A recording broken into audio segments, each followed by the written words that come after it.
Most people don't wreck their finances because they lack discipline. They wreck them because their money leaves their account in the wrong sequence. That sounds like a tiny mistake. It isn't. Because in 2026, the smartest thing you can do with your money might not be chasing the next trendy investment.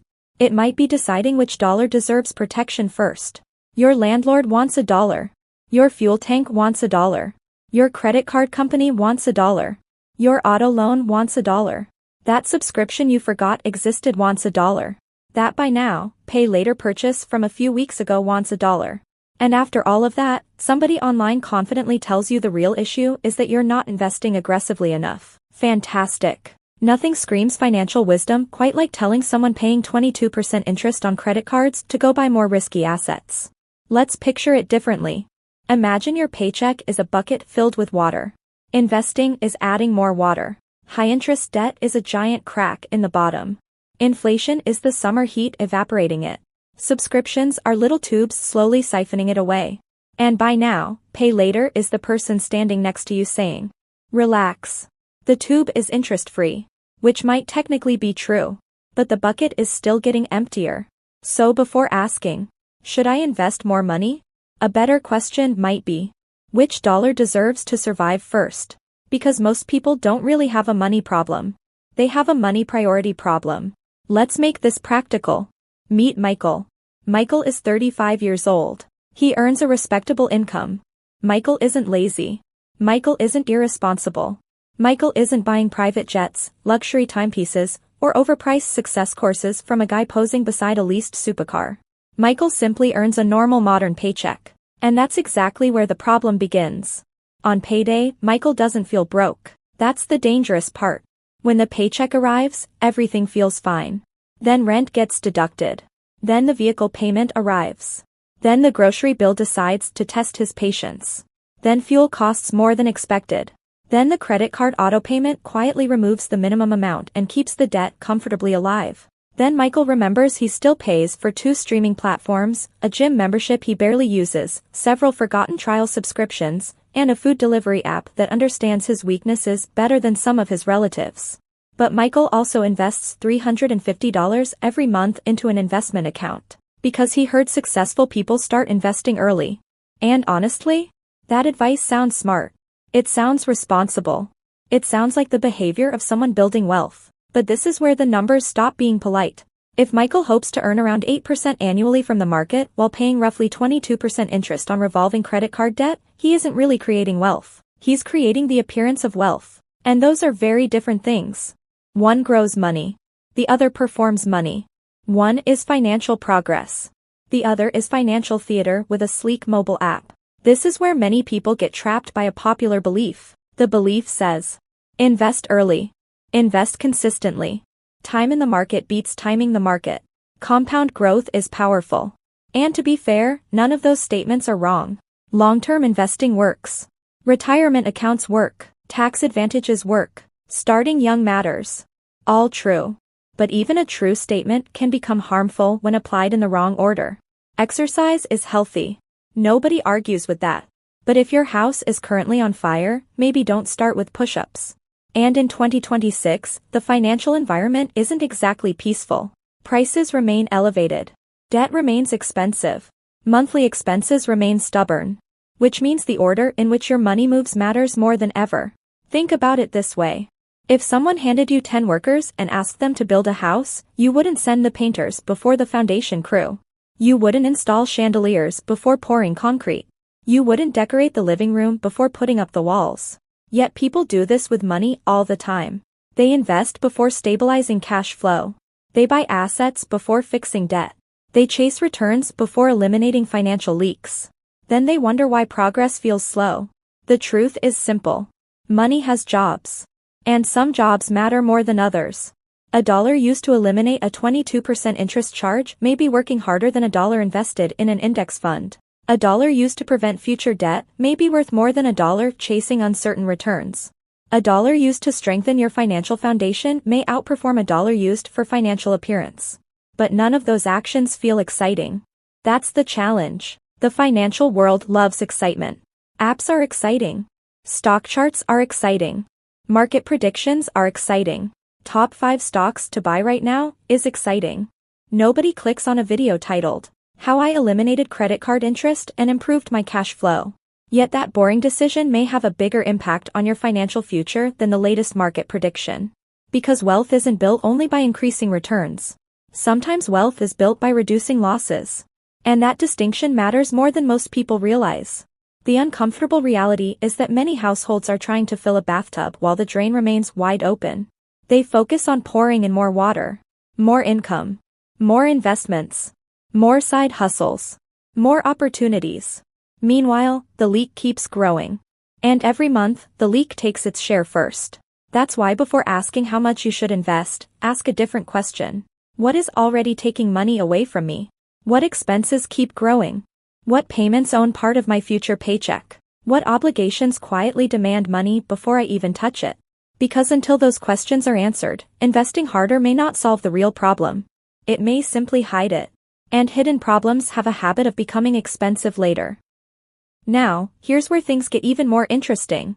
Because the order of your money matters most when the economy becomes less forgiving. And 2026 has been anything but forgiving. Inflation may not dominate headlines every day anymore, but it still affects almost every purchase people make. Fuel costs more. Insurance costs more. Repairs cost more. Utilities cost more. Groceries continue testing household budgets. Statistics may say one thing. Your monthly expenses often tell a different story. Because people don't live inside economic reports. They live in the real world. A spreadsheet can remove categories and calculate averages. Your wallet can't. At the same time, borrowing money remains expensive compared to the ultra-cheap lending environment many people became used to. Mortgage rates remain far above the levels that once made home ownership feel effortless. The same property now creates a much larger monthly obligation. Moving becomes harder. Buying a first home becomes harder. Refinancing becomes less attractive. And suddenly, being house poor stops sounding like a joke and starts feeling like a lifestyle. Meanwhile, household debt keeps climbing. Credit cards, auto loans, student loans, personal loans, payment plans, subscription services. The average person isn't fighting a single financial battle anymore. They're fighting several at once. And some of those battles are expensive. Very expensive. Because high-interest debt doesn't care about your long-term goals. It doesn't care about your investment strategy. It doesn't care about your vision board. It simply charges interest. Every month. Without emotion. Without mercy. Imagine carrying debt charging 22% interest while hoping your investments generate 8% or 9%. People often frame this as an investing decision. It isn't. It's a math decision. Before asking what return you can earn, ask what return you're already losing. Eliminating a 22% interest charge is effectively improving your financial position by 22%. Guaranteed. No market risk. No earnings reports. No analyst predictions. No economic forecasts. Just a direct improvement in cash flow. Yet nobody brags about it. Nobody posts screenshots online celebrating that they avoided paying thousands in interest. There are no influencers selling courses titled, How I Became Wealthy by Not Paying Credit Card Companies. Maybe there should be. Because many financial problems aren't created by lack of income. They're created by money leaving in the wrong direction. And modern financial systems are built around that reality. Think about it. Credit card companies benefit when balances stay alive. Retailers benefit when payments feel smaller than prices. Buy now, pay later companies benefit when checkout becomes frictionless. Banks benefit when customers ignore better uses for their cash. Brokerage apps benefit when investing feels entertaining. Influencers benefit when boring financial habits sound too boring to market. Nobody needs you completely broke. That would be bad business. The system only needs you slightly disorganized. Just enough to carry balances. Just enough to miss payments. Just enough to confuse affordability with monthly installments. Just enough to mistake activity for progress. That's why one of the most important financial skills in 2026 is understanding priorities. Not investments. Not stock picks. Not market predictions. Priorities. Because there are really 3 categories of money. Survival money. Protection money. Growth money. Most financial stress happens when people try to jump directly to growth money before the first 2 categories are stable. Let's start with survival money. This is the foundation. The layer that keeps your life functioning. Housing, food, transportation, utilities, insurance, basic healthcare, minimum debt obligations. The necessities that don't look impressive online but prevent your life from becoming a financial emergency. Before asking, how much should I invest? Ask, how much money actually remains after essential expenses? Not gross income. Not salary. Not the number printed on a job offer. Real surplus. The amount left after paying for the unavoidable cost of remaining alive, employed, and functional. That number tells the truth. And sometimes the truth is uncomfortable. If that number is negative, investing isn't the solution. The leak is the solution. Because a negative surplus means money is leaving faster than it's arriving. No investment account can permanently fix that. First, the leak has to be found. Maybe it's unnecessary subscriptions. Maybe it's delivery spending. Maybe it's insurance that hasn't been reviewed in years. Maybe it's impulse purchases. Maybe it's an oversized vehicle payment. Maybe it's a lifestyle upgrade that quietly became a permanent expense. Whatever the cause, survival money means identifying reality before chasing growth. And this is where one of the most powerful tricks in the modern economy appears. The transformation of prices into payments. A phone isn't presented as $1,300. It's presented as only $39 per month. A vehicle isn't shown as $52,000. It's shown as only $749 monthly. A vacation isn't expensive. It's pay later. Furniture isn't costly. It's easy installments. Software becomes a subscription. Entertainment becomes a subscription. Fitness becomes a subscription. Storage becomes a subscription. Even products you already purchased somehow want another monthly fee. Why? Because humans naturally resist large prices. But many people accept smaller recurring payments. So businesses stopped selling prices. They started selling monthly obligations. And that's a very different thing. The danger is that monthly payments borrow from future income. Every payment represents money your future self has already promised away. That's why survival money requires a different question. Not, can I afford the payment? But, how many future paychecks am I committing before I've even earned them? That single question can prevent thousands of dollars in financial mistakes. Because survival money isn't about looking wealthy. It's about creating stability. And stability is what makes every future financial goal possible. Without stability, growth becomes fragile. Without stability, investing becomes stressful. Without stability, emergencies become disasters.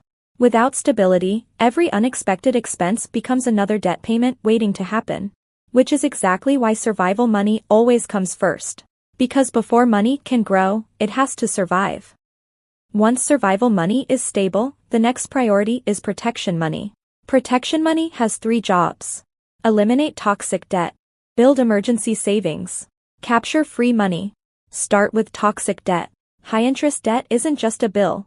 It's negative compounding. Every month you carry it, your lender's money grows faster than yours. If you're paying 22% interest while hoping investments earn 8% or 10%, you're trying to run uphill while someone keeps increasing the slope. Could the market outperform your debt for a year? Sure. Could the market fall while your lender keeps charging interest right on schedule? Absolutely.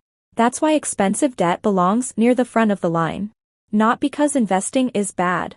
Because financial bleeding is worse. Next comes emergency cash. Emergency funds aren't exciting. They're not supposed to be. Their job isn't growth. Their job is protection. A car repair shouldn't become credit card debt. A medical bill shouldn't become panic. A job loss shouldn't force you to sell investments at the worst possible moment. Emergency cash buys something incredibly valuable. Options. A good starting goal is 1 month of essential expenses. A stronger target is 3 to 6 months, depending on your job stability, family responsibilities, and industry risk. Then comes one of the few exceptions to the order. Employer matching contributions. If your employer offers a retirement match, take it. A 50% or 100% match is an immediate return that few investments can compete with. It's not a market prediction. It's simply free money with paperwork attached. After survival and protection comes growth money. This is where investing finally becomes the priority. Not because markets are guaranteed. They're not. But because you're now investing from a position of strength instead of desperation. Use tax-advantaged retirement accounts first whenever possible. Then evaluate larger debt obligations like mortgages, student loans, business loans, and vehicle financing. There's no universal answer for whether to invest more or pay these off faster. The right decision depends on interest rates, taxes, cash flow, job security, and personal stress levels. A low-rate mortgage isn't the same as high-interest consumer debt.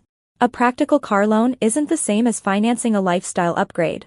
The goal isn't eliminating all debt. The goal is controlling future cash flow. Because future cash flow creates freedom. Only after the foundation is secure should taxable investing move to the front. Index funds. Brokerage accounts. Individual stocks if you genuinely understand the risks. Maybe even a small speculative allocation if the rest of your finances can survive mistakes. But investing should never be treated as a substitute for emergency savings. And it should never be used as an excuse to ignore debt. History repeatedly teaches the same lesson. When inflation rises and borrowing becomes expensive, financial mistakes become visible. During easy money periods, poor decisions stay hidden. Cheap debt feels manageable. Low rates make overspending seem harmless. Strong markets make everyone feel like an investing genius. Then conditions change. And suddenly the weaknesses appear. Today's version of that problem is more subtle. Subscriptions. Installments. Buy now, pay later plans. Monthly memberships. Small recurring charges. Each one takes a tiny claim on future income. Individually, they seem harmless. Together, they create a line of people waiting for your paycheck before you even receive it. The lender wants a piece. The landlord wants a piece. The retailer wants a piece. The subscription company wants a piece. The app wants a piece. And eventually, you get whatever remains. That's why personal finance in 2026 isn't really about finding a secret investment. It's about protecting your paycheck. Before chasing higher returns, ask who's already taking a return from you. Before investing harder, ask whether you're paying someone else double-digit interest. Before accepting another monthly payment, ask how much future income you're giving away. Because the system makes the wrong order feel normal. The wrong order feels productive. You get the thing. You make the payment. You invest a little. You feel financially responsible. Then the debt statement arrives and reminds you who's actually winning. The right order is less exciting. But it gives you something better than excitement. Control. Control is having cash before emergencies happen. Control is saying no to unnecessary payments. Control is reducing debt that quietly owns your future income. Control is investing after the foundation is secure. The truth is that many people don't need a more exciting portfolio. They need a less chaotic paycheck. They need fewer claims on future income. They need emergency savings before emergencies arrive. And they need to stop expecting the stock market to rescue them from expensive debt. Every dollar has a purpose. First survival. Then protection. Then growth. Get that sequence wrong and even a strong income can feel weak. Get it right and you become much harder to exploit. Not rich overnight. Not financially invincible. Just harder to exploit. And in 2026, that may be one of the most valuable financial advantages you can have. Before we finish, let's do a quick financial reality check. Which of these sounds most like your current situation? A. You're investing regularly, but still carrying high-interest debt. B. Your paycheck arrives, and somehow most of it is already spoken for before the month ends. C. You're focused on building wealth, but don't yet have enough emergency savings to handle a major surprise. D. You're doing all three at the same time. If you answered D, you're not alone. And that's exactly why the order of your money matters. Because your money already follows an order. The only question is, did you choose that order? Or did someone else choose it for you? Thank you for watching. If you enjoyed this video, don't forget to like, subscribe, and share your thoughts in the comments. I'll see you in the next one.